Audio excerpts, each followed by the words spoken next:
પ્રભુ મારો ગોવાળ છે જાતે, મને ઊણું ન લાગે કોઈ વાતે.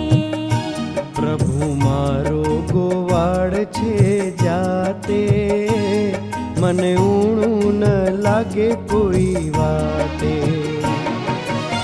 પિતા અને પુત્ર અને પવિત્ર આત્માને નામે આમીન. ખ્રિસ્ત પ્રભુમાં મારા વાલા ધર્મજનો, પાસ્કા ઋતુનો ચોથો રવિવાર અને આજના આ રવિવારનો મુખ્ય સંદેશ છે પ્રભુ એક ઉત્તમ ગોવાળ છે, સાચો ગોવાળ છે જે પોતાના જોકની, પોતાના ઘેટાની સંભાળ રાખે છે. આજનો પ્રથમ શાસ્ત્ર પાઠ પીટર પેલા અધિકારીઓ ઇઝરાયેલી પ્રજા બધાને જણાવે છે કે જે પથ્થરને તમે ફેંકી દીધો હતો, નકામો ગણ્યો હતો, એ જ પથ્થર શિલારૂપ બની ગયો છે, મુખ્ય પાયો બની ગયો છે. અને એના નામે જ અમે સાક્ષી આપીએ છીએ કે જે માણસને, જે અપંગ હતો, એને જે સાજો કરવામાં આવ્યો છે એ અમારી શક્તિ નથી, નાઝરેતના પ્રભુ ઈસુના નામે એ સજીવન થયેલો છે અને અમે તો ફક્ત એના સાક્ષીઓ છીએ. એ જ પ્રભુ ઈસુના અમે વાલા સંતાનો છે એ આજનો બીજો શાસ્ત્ર પાઠ આપણને જણાવે છે. પરમ પિતાએ પોતાના એકના એક પુત્ર પર એટલો તો પ્રેમ કર્યો કે આપણને પોતાના સંતાનો ગણાવ્યા, આપણને આપણા પાપોની માફી આપી. એ જ પિતા પુત્ર દ્વારા આપણા ઉપર પ્રેમ કરે છે અને એની ખાતરી એ છે કે જ્યારે આપણે પ્રભુની પાસે જઈશું ત્યારે પ્રત્યક્ષ પ્રભુના આપણને દર્શન થવાના છે. પણ આ પૃથ્વી ઉપર પ્રભુ આપણને પ્રેમ કરે છે એ આપણે અનુભવ કરીએ છીએ. પ્રત્યક્ષ રીતે આપણે જોતા નથી, પણ આજનો શુભ સંદેશ એક ઉત્તમ ઉદાહરણ દ્વારા, પ્રતીક દ્વારા આપણને સમજાવે છે કે પ્રભુ એક સાચા ઉત્તમ રખેવાળ અને ગોવાળ છે. એક સામાન્ય ગોવાળ પોતાના ઘેટાની પૂરેપૂરી સંભાળ લે છે, એટલે કે એના માટે લીલા બીડમાં એને લઈ જઈને ચરાવે છે. એ જ રીતે પ્રભુ ઈસુ આપણને પણ આપણી બધી જ જરૂરિયાતો, જેવી શારીરિક જરૂરિયાત, ભૌતિક જરૂરિયાતો, જીવનમાં જે કંઈ આપણને ઉપયોગી છે, જરૂરી છે, એવી બધી જરૂરિયાતો પૂરી પાડે છે અને સાથે સાથે આપણને પોતાના પરમ પિતાના પાસે લઈ જાય છે. એ સાચો ગોવાળ છે.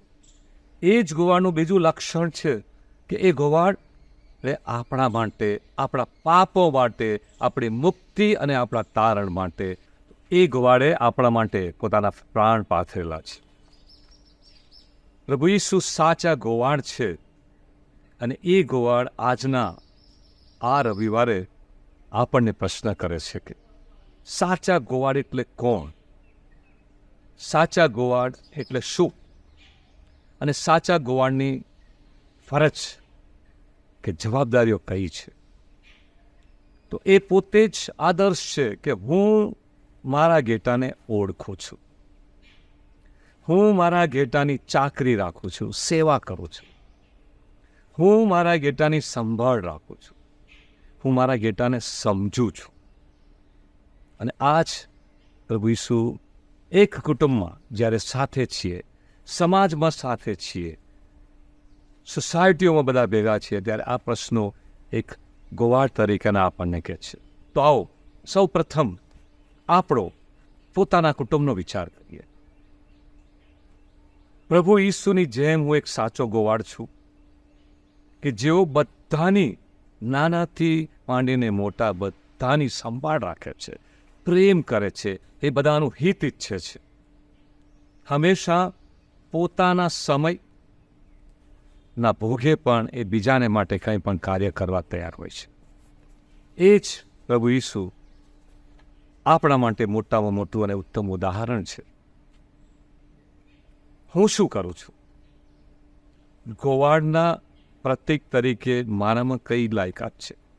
એક ઉત્તમ ગોવાળ તરીકે આદર્શ મારો પ્રભુ ઈસુ છે. એ આદર્શના પ્રમાણે હું શું કરું છું, મારી કઈ જવાબદારી છે, હું સમજું છું એ જવાબદારી અદા કરવામાં હું તૈયાર છું.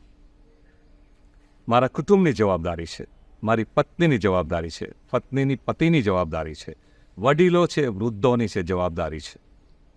પૂરી રીતે એ જવાબદારી સમજીને એમના માટે કંઈ પણ કરવાની મારી તમન્ના છે.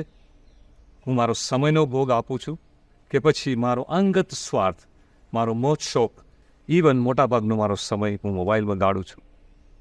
પ્રભુ ઈસુ આજે યાદ દેવડાવે છે કે સાચો ગોવાળનું કાર્ય એ છે કે બીજાના માટે તમે કંઈ કરવાની તૈયારી બતાવો. સાચો ગોવાળ પ્રેમ કરે છે. અને પ્રેમ એટલે શું? પ્રેમ એટલે એકબીજાની ઓળખ. પ્રેમ એટલે એકબીજાનો વિચાર કરીને એને શું યોગ્ય છે, એના માટે શું સારું છે, એને કંઈક કરવાની, કરી છૂટવાની આપણી અને બીજાની તમન્ના. એ જ પ્રેમ મારે બીજાઓને પણ, ફક્ત મારું કુટુંબ નથી, હું એક સમાજમાં રહું છું, એક સોસાયટીમાં રહું છું, તો પ્રભુ ઈસુએ જે મને પ્રેમનું ઉદાહરણ આપ્યું છે એ પ્રેમ હું અન્યો પર પણ બતાવું છું, મારી વાણી, મારા વર્તન, મારા વ્યવહાર દ્વારા. કદાચ આ જો આપણે કરીએ તો આપણને ખ્યાલ આવશે કે હું સાચો ગોવાળ છું. સાચા ગોવાળનું બીજું એક લક્ષણ છે કે હંમેશા અન્યોને પણ હંમેશા પોતાની પાસે લઈ આવે છે. પ્રભુ ઈસુએ આપણને સંદેશ આપ્યો છે, હું આવ્યો છું ફક્ત તમારા માટે જ નથી, સમસ્ત જગતના લોકોને સંદેશ આપવા માટે, મુક્તિનો સંદેશ આપવા માટે, તારણ આપવા માટે આવેલો છું. અને એટલે હું સમગ્ર જગતના લોકો માટે છું. મારા પરમપિતાએ મને આ દુનિયામાં જે મોકલેલો છે એ ફક્ત તમારા માટે જ નથી, બધા લોકો માટે છે. અને એટલે જેમ હું અન્યો ઉપર પ્રેમ કરું છું, અન્યોને મારા તરીકે સ્વીકારું છું, એમ તમારે પણ બધા ઉપર, જેઓની સાથે તમે રહો છો, જેઓની સાથે તમે કાર્ય કરો છો, જેઓની સાથે તમે હરો છો, ફરો છો, બળો છો, દરેકને સાથે રહીને સ્વીકારીને જો કરશો તમે, તો પ્રભુ ઈસુનો એક ખૂબ જ સુંદર તમે આપશો કે જેમ પ્રભુ ઈસુ સાચા ગોવાળ છે એમ તમે પણ એ જ ગોવાળના વાલા શિષ્ય છો. વાલા ભાઈઓ તથા બહેનો, આવો આપણે આજના આ રવિવારના દિવસે દરેક જણ પોતાના અંગત રીતે વિચાર કરીએ કે એક સાચા ગોવાળ તરીકે કાર્ય કરવાની મારી તૈયારી છે ખરી, મારી ફરજ છે ખરી, શું હું જવાબદારી લેવા તૈયાર છું? પ્રભુ તો કહે છે તમારે આ કાર્ય કરવાનું છે, પણ તમે એકલા નથી, મારો પવિત્ર આત્મા તમને દોરી રહ્યો છે, હું તમારી સાથે છું. અને એટલે તમારે બસ આગળ વધવાનું છે. પ્રેમ કરો, પોતાની જાતનો વિચાર કરો, અન્યોને તમારા સાથે જોડો, અને એ રીતે આપણે સમગ્ર એક વિશ્વ કુટુંબની ભાવનાથી જીવન જીવીશું તો એક ઉત્તમ ગોવાળનું આપણે ઉદાહરણ પૂરું પાડીશું અને એમ પુરવાર કરીશું કે અમે પ્રભુ ઈસુના વહાલા સંતાનો અને અનુયાયીઓ છીએ. પ્રભુ તમને આજના દિવસે ખૂબ ખૂબ આશીષો આપે. પિતા અને પુત્ર અને પવિત્ર આત્માને નામે આમીન. આ કાર્યક્રમના પ્રસ્તુતકર્તા બીબીએન.